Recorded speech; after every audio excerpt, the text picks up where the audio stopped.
Bienvenue à tous. On se retrouve aujourd'hui pour une nouvelle plongée, et pas n'importe laquelle. On va parler d'un sujet qui, j'en suis sûr, vous intéresse, l'intelligence artificielle et son impact sur le feedback en éducation. On va se baser sur un article vraiment intéressant d'Ismaël Badache, un chercheur qui, justement, se penche sur cette question.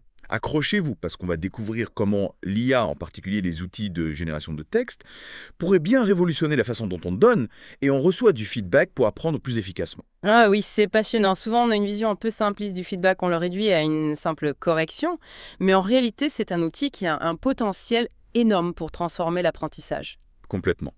Et Badache, dans son article, le souligne très bien. Il identifie 4 fonctions clés du feedback en éducation. Cognitive, métacognitive, méthodologique et affective. Ce qui est fascinant, c'est que chaque fonction a un impact bien distinct sur l'apprentissage. Par exemple, prenons la fonction cognitive. Elle vise à aider l'élève à comprendre ses erreurs. Imaginez un élève qui bloque sur un problème de masse. Un feedback cognitif efficace va pointer l'erreur et guider l'élève vers la bonne méthode. Ok, donc ça c'est pour le côté cognitif. Mais pour la fonction métacognitive, ça donne quoi? Eh bien, la fonction métacognitive, elle encourage l'élève à réfléchir à sa propre façon d'apprendre. Par exemple, après une évaluation, l'enseignant pourrait demander: comment as-tu abordé ce problème? Qu'est-ce qui a fonctionné? Qu'est-ce que tu ferais différemment la prochaine fois? C'est une invitation à l'auto-analyse, à comprendre ses propres mécanismes d'apprentissage. Ah oui, intéressant. Et la fonction méthodologique, elle sert à quoi? Elle vise à donner à l'élève des outils pour mieux s'organiser. On peut suggérer des techniques de travail comme l'utilisation de fiches de révision ou la création d'un plan pour structurer ses idées. Le but, l'aider à devenir plus autonome et plus efficace dans son apprentissage. Génial. Donc on a comprendre ses erreurs, réfléchir à sa méthode d'apprentissage et s'organiser. Et la fonction affective, elle joue quel rôle dans tout ça? La fonction affective, elle est essentielle parce qu'elle touche à l'aspect émotionnel de l'apprentissage. Parfois, un élève a juste besoin d'être rassuré, encouragé. Un feedback positif bien placé peut faire des merveilles pour sa confiance et sa motivation. Oui, c'est vrai, on a tous besoin d'un petit coup de pouce moral de temps en temps. Mais Badache met aussi en garde contre une vision trop positive du feedback. Il rappelle l'importance du feedback négatif, même si c'est souvent moins agréable à recevoir. Absolument. L'idée, ce n'est pas de décourager l'élève, bien sûr, mais de l'aider à identifier ses points faibles et à les corriger. Un feedback négatif, s'il est formulé de manière constructive, et surtout s'il propose des pistes d'amélioration claires, peut devenir un vrai moteur de progrès. Et c'est là que ça devient encore plus intéressant. Badache explique que le feedback peut cibler différents aspects. La personne, la tâche, le processus ou les stratégies d'autorégulation. Et c'est une nuance fondamentale. Dire à un élève: tu es intelligent, ça peut sembler encourageant sur le coup, mais ça ne lui donne aucune indication concrète sur ce qu'il a bien fait ou mal fait. C'est un feedback centré sur la personne, et ça risque de le rendre dépendant des compliments. Badache donne même un exemple précis dans son article pour illustrer ce piège. Oui, il met en garde contre ce type de feedback qui peut s'avérer contre-productif à long terme. Un feedback centré sur la tâche serait beaucoup plus efficace. On pourrait dire: as-tu bien répondu à la consigne? Ou encore: tes calculs sont justes, mais tu as oublié de convertir les unités. C'est précis et ça aide l'élève à comprendre ce qu'il doit rectifier. Ok, donc centré sur la tâche, c'est plus efficace. Et le feedback centré sur le processus, ça consiste en quoi? Il s'agit d'encourager l'élève à utiliser des méthodes de travail spécifiques. On peut l'inciter à faire un schéma, à prendre des notes, à se poser des questions pour vérifier sa compréhension. L'objectif, c'est de l'aider à devenir un apprenant plus actif, plus efficace. Et la dernière catégorie, c'était quoi déjà? Le feedback axé sur les stratégies d'autorégulation. Lui, il vise à développer la capacité de l'élève à gérer son propre apprentissage. On peut par exemple l'encourager à se fixer des objectifs, à planifier son travail ou à identifier ses points forts et ses points faibles. Donc si je comprends bien, on a 4 types de feedback, chacun ciblant un aspect différent de l'apprentissage. Mais où est-ce que l'IA entre en jeu dans tout ça? C'est là que ça devient vraiment excitant. Badache explique comment l'IA, et en particulier les modèles génératifs, peuvent transformer le feedback pédagogique. Imaginez des feedbacks instantanés, personnalisés, adaptés au niveau et aux besoins de chaque élève. Ouais, c'est une idée révolutionnaire. Mais concrètement, comment ça fonctionne? L'IA peut analyser les réponses d'un élève en temps réel et lui donner des indications précises sur ce qu'il doit améliorer. C'est un peu comme avoir un tuteur personnel à disposition 24h/24 et l'IA peut aller encore plus loin. Elle est capable de suivre la progression de l'élève sur le long terme, identifier ses points forts, ses points faibles et adapter le feedback en conséquence. Waouh, c'est comme si chaque élève avait son propre coach d'apprentissage personnalisé. Exactement. Et ce qui est vraiment intéressant, c'est que l'IA peut aussi stimuler la métacognition. Elle peut poser des questions à l'élève pour l'aider à réfléchir à son propre apprentissage, à identifier ses erreurs et à trouver des solutions par lui-même.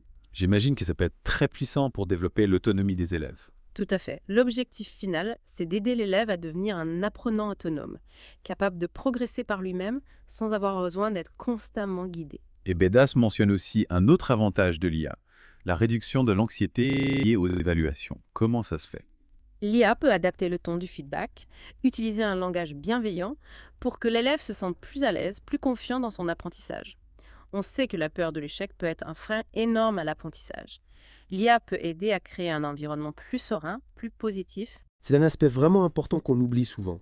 On se concentre beaucoup sur les performances, mais le bien-être émotionnel des élèves est tout aussi crucial. Absolument. Et c'est là que l'IA peut vraiment faire la différence. En personnalisant l'apprentissage et en créant un environnement d'apprentissage plus bienveillant, elle peut aider les élèves à s'épanouir et à donner le meilleur d'eux-mêmes. Tout ça est vraiment prometteur. Mais concrètement, comment est-ce qu'on peut utiliser l'IA en classe? Badash donne quelques exemples dans son article. Oui, il parle notamment des plateformes d'évaluation automatisée des devoirs. Imaginez, les enseignants peuvent utiliser l'IA pour corriger les devoirs et donner des feedbacks personnalisés à chaque élève, ce qui leur libère du temps pour se concentrer sur d'autres aspects de l'enseignement. C'est un gain de temps énorme. Et ça permet aussi aux élèves de recevoir un feedback plus rapidement. Exactement. Et il y a aussi les tuteurs virtuels intelligents.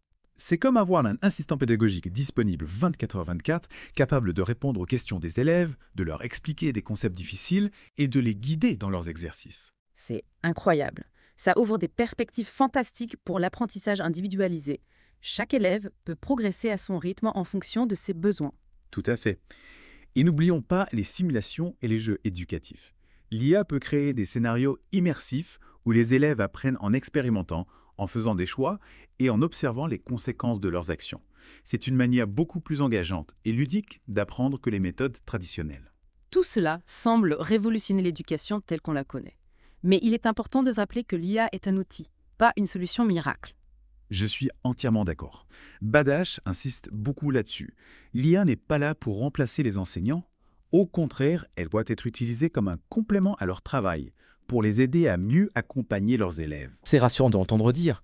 On entend parfois des discours alarmistes sur l'IA qui va remplacer les professeurs, mais ce n'est pas du tout la vision de Badash. Absolument pas. L'enseignant reste le chef d'orchestre de l'apprentissage. C'est lui qui fixe les objectifs, qui choisit les méthodes pédagogiques et qui crée un environnement d'apprentissage stimulant et bienveillant. L'IA est là pour l'aider dans sa tâche, pas pour le remplacer. C'est une nuance essentielle. L'IA doit être mise au service de l'humain, pas l'inverse. Et d'ailleurs, parlons un peu de cette dimension humaine du feedback.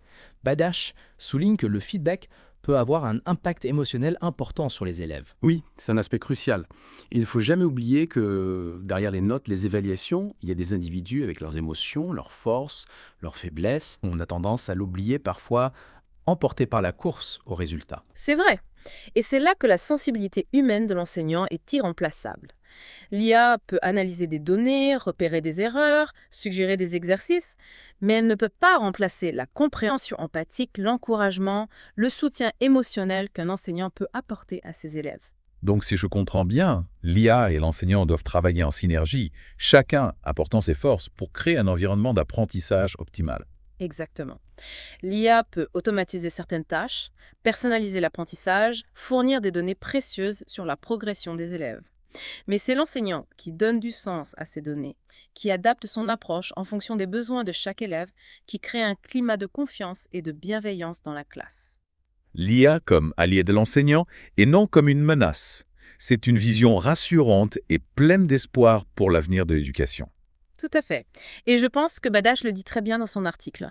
L'IA ne doit pas être vue comme une fin en soi, mais comme un moyen de permettre à chaque élève de s'épanouir et de réaliser son plein potentiel. C'est une belle conclusion. Mais avant de terminer, j'aimerais revenir sur la question du feedback négatif. On a vu qu'il était important, mais peut aussi être délicat à gérer. Comment l'IA peut-elle nous aider à donner un feedback négatif de manière constructive et bienveillante ? Ah oui, c'est une excellente question. L'IA peut justement nous aider à formuler le feedback négatif de manière plus objective, moins blessante. Par exemple, elle peut identifier les erreurs spécifiques, proposer des pistes d'amélioration concrètes et utiliser un langage neutre, bienveillant. Donc l'IA pourrait en quelque sorte désamorcer l'aspect émotionnel du feedback négatif. Exactement. Elle peut aider à créer une distance émotionnelle qui permet à l'élève de se concentrer sur le contenu du feedback, sans se sentir attaqué personnellement. C'est une approche très intéressante. On a souvent tendance à mélanger l'affectif et le cognitif quand on donne du feedback. L'IA pourrait nous aider à faire la part des choses. Tout à fait. Et en plus, elle peut nous aider à suivre l'évolution de l'élève dans le temps, identifier les progrès qu'il a réalisés, même s'il fait encore des erreurs. Donc, au lieu de simplement pointer des erreurs, l'IA peut nous aider à mettre en lumière la progression de l'élève, même si elle est lente ou partielle. C'est exactement ça. Et ça peut être très motivant pour l'élève. Il se sent encouragé, il voit qu'il avance, même s'il n'a pas encore atteint la perfection. On a beaucoup parlé des avantages de l'IA pour le feedback. Mais est-ce qu'il y a des risques, des limites à prendre en compte? Bien sûr. Il est important de ne pas idéaliser l'IA. Comme tout outil, elle a ses limites. Il faut être vigilant, par exemple, par rapport aux biais potentiels des algorithmes. S'assurer que les données des élèves sont protégées, utilisées de manière responsable. Et surtout, ne jamais oublier que l'IA est un outil au service de l'humain, et non l'inverse. C'est un rappel important. On peut facilement se laisser emporter par l'enthousiasme technologique et oublier les questions éthiques. Absolument. Il faut être vigilant, se poser les bonnes questions, encadrer l'utilisation de l'IA de manière responsable. Donc si je comprends bien, l'IA a un potentiel énorme pour transformer le feedback en éducation, le rendre plus personnalisé, plus efficace, plus bienveillant. Mais il est essentiel de l'utiliser avec discernement en gardant toujours l'humain au centre de nos préoccupations. C'est une excellente synthèse. L'avenir de l'éducation s'annonce passionnant et l'IA aura sans doute un rôle majeur à jouer. Mais c'est à nous, en tant qu'humains, de veiller à ce que cette révolution technologique soit au service de l'épanouissement de chaque élève. Eh bien, voilà qui conclut notre plongée dans l'univers du feedback à l'ère de l'IA. J'espère que cet échange vous a éclairé, vous a donné envie d'en savoir plus. N'hésitez pas à partager vos réflexions, vos questions sur nos réseaux sociaux. On sera ravis de poursuivre la conversation avec vous. Merci de nous avoir suivis. À bientôt pour de nouvelles explorations.